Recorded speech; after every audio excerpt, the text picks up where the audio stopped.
Hello, Sapna. Thank you for having me over. So, we all know about the challenges which housing market has faced in India for the last 20, 25 years. But let me talk of the positive changes which bode very well for the industry, positive changes which has happened in the last 4 or 5 years. Uh, India is the second largest market opportunity for housing after China for the number of units in demand or sold. We are even better placed because we have the youngest population in the world, and we are at a point of inflection of economic development where I see a very robust demand and growth for at least next 20 years. Several policy initiatives and factors are further contributing to this trend. Now, implementation of RERA has been very, very successful. In my view, it is the single most positive development for housing development in India. I mean, in the last 3 years, the industry is fast shifting towards scale and getting to be in the organized sector. The mere fact that there is a market regulator brings assurance to home buyers. I think the time for millions of home buyers getting stuck with their hard-earned money in uncompleted projects is now over forever. More recently, the other positive development is the softening of the mortgage rates. About 2 years ago, 3 years ago, from over 10% to more towards the 6% range. I think this is also one of the most single enabler for the expansion of the housing market in India. It creates more affordability for millions of home buyers, but it also tips the scale towards affordability of better quality and more sustainable homes built to global standards. Yes, as developers develop, they need to keep raising the standard of the construction. They need to give amenities. And as we move towards global housing prices, we need to also move towards global mortgage rates. And this is a very, very healthy trend. Another point I want to make is the shift of the market from investment and speculation market to a more user home market. I remember 15, 20 years ago, whenever there was a home launch, it attracted 70, 80% investors and only 20% actual users. Now I'm seeing a great shift towards self-use customers. About 7 years ago, when we launched our first Niku homes, we were probably better in the market, and we still had 50% actual users and 50% investors. 3 years later, with our next launch, we saw that this became 70% actual users and 30% investors. This shift bodes very well, especially when the rent yields are so low. And this is a great indicator that there is a strong pent-up demand. And given the right policy framework, market size is going to be expanding tremendously. I also see that the central government and many state governments have been very proactive in creating right conditions for promotion of the industry. Maharashtra lowered stamp duty. Karnataka is allowing developers to buy agricultural land. Now, all these factors will create more accessibility, transparency, and will help to continue expand the market. I also see as the market moves towards self-occupier investors, developers will have to catch up, and they are trying to catch up. More and more developers are offering more lifestyle homes. Homes which are not only investment products, but developments which will create self-sustaining communities. Yeah. With the lack of urban infrastructure, developers are being forced to think innovatively. and provide self-sufficient lifestyle infrastructure for a better life for home buyers. Developers are realizing that development is not just construction. It is giving a good life to a home buyer. And I always say, how do we not fit a family to a home? How do we fit a home to a family? I mean, thinking for ourselves in Nikko Homes, in our first launch, we had 36 kind of different homes, which was accepted so well with the market, starting from a studio to a 4-bedroom, to a bedroom and a study, 2-bedroom and a study, 3 bedrooms. And we realized that created more affordability for many more people. So this is again, and I see many other developers following this trend. I see them offering lifestyle facilities in their developments. I see social infrastructure, clubs, doctor clinics, play schools. So it's all going towards creating communities. Yeah, this all is happening, and this is expanding the market. This is where the market is going. Now, if I look at the affordables or the social housing side, in the 60s, government of Singapore got into the act of providing social housing for its citizens. And this has been the largest contributor for growth for that economy. In India, this mantle now is being taken over by private sector. And there is a realization at all levels, and especially at the level of the governments and state, to support the industry with a trend towards more pragmatic policies and incentives for more and better housing for all.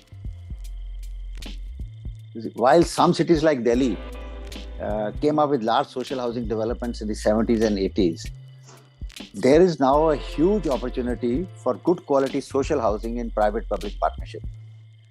And this should again be a great boom in the next 10 years.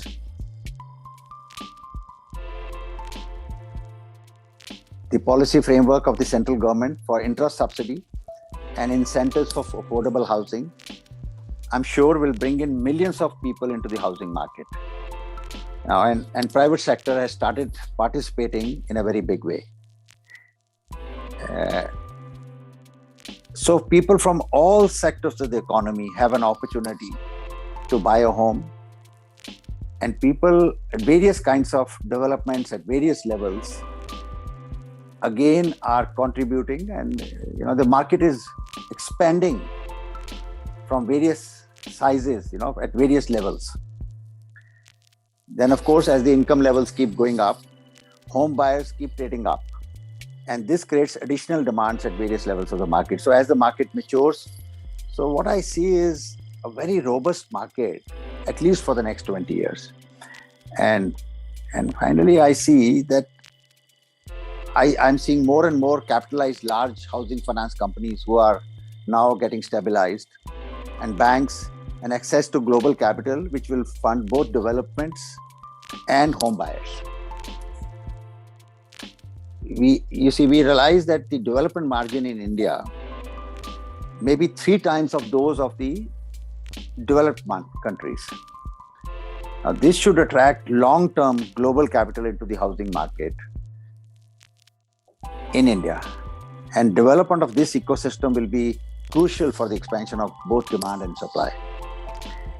My personal view is that this is the start of a new era for housing for all in India. We all have seen, even during the pandemic and after the pandemic, there is, and the effect of the RERA brought in, as transparency was brought in, we have seen massive uptake of housing. So this, my view is, the expansion of the market. The market is here to stay. I see a very, very robust 20 years period for the Indian housing market. So these are my views on the housing market in India. Sapna. Yes. Mr. Agarwal, you started, you already had a huge conglomerate of companies and businesses, and 2010 you decided to step into the realty business. Obviously 2010 the scenario was completely different. It was an unorganized sector. Not many would want to venture into this segment. So what prompted you? What was your vision at that point of time to be in this segment, the real estate segment? Well, it was incidental. In my fashion business, I've been traveling 40 years.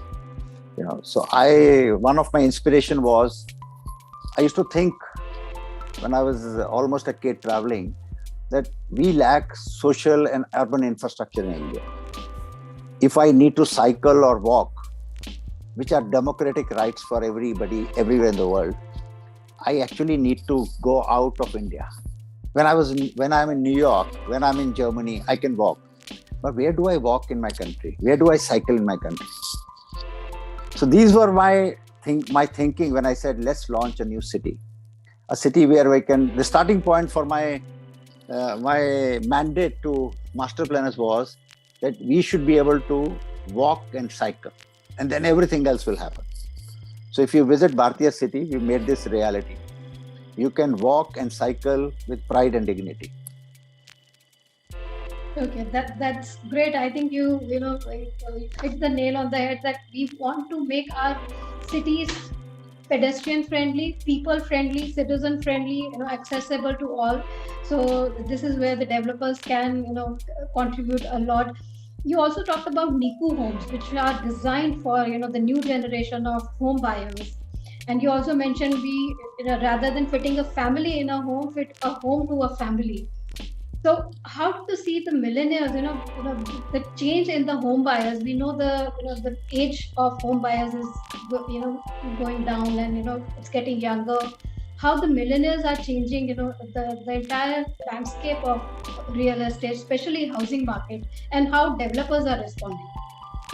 You see, when we created a Niku home, I come from fashion industry. I said, until I create a brand, I have to then state that I stand for something. Most of the homes are sold as a commodity. Whenever you want to buy a home, you ask what is the price per square foot. I never buy my car per square inch. I never buy my jacket per square inch. Why do I buy my home per square foot? Why do I commoditize something which is so important in my life? So we said, apart from focusing on doing a good quality home, let's focus on 5 basic tattvas: family, community, culture, health, and learning. If I focus on those, then I would be able to give a good quality to my home buyers, good quality life to my home buyers. My motto here is happiness for my home buyer. How can I create a better life or give them an infrastructure to live a better life? That's how Niku Homes is one of the fastest selling homes in Bangalore today. And I am delighted when people say I bought a Niku home. They don't say I bought a home at this price. They say I bought a Niku home. And this was a dream and it's working well. Okay, that's fantastic. So developers are realizing, and I think the pandemic has shown us and even the buyers the importance of quality of living rather than the square feet and the ticket size. So the quality of life, wellness, and sustainability, as even our last panel was talking, are the top of mind on everyone. So as I mentioned, are developers also now changing their products, and are they becoming more consumer centric? In your view, what is your view of the overall industry? 100%. If you look at we operate in Bangalore market, and I am delighted to see, which is a very serious market for home buyers, and it's a very serious market for developers. I see more and more competition for creating very, very good lifestyle product. If I look at markets everywhere, so the developers have no choice but to keep up to this challenge, right? And with RERA, more and more well-capitalized companies are coming into business. Better architects, better planners, it all leads to a better industry, right? So we need to learn from best practices from around the world. Of course, we need to make a home for a Indian, but a global Indian. So there is no way that developers, I see a positive trend, and I'm sure everybody, I see homes being launched where I read that you live in a forest. That's beautiful. It's an urban forest. Niku homes we call an urban home, like an urban resort. Right? It is all with trees and gardens and pools, where your movie pods. Right? So it's a question of design and planning. It doesn't cost me to develop those homes, or doesn't cost me more. It's just that with using a design thinking, I can create a better product for my home buyers. That's completely right. It shows your passion for real estate and your passion for creating the best quality product for the buyers.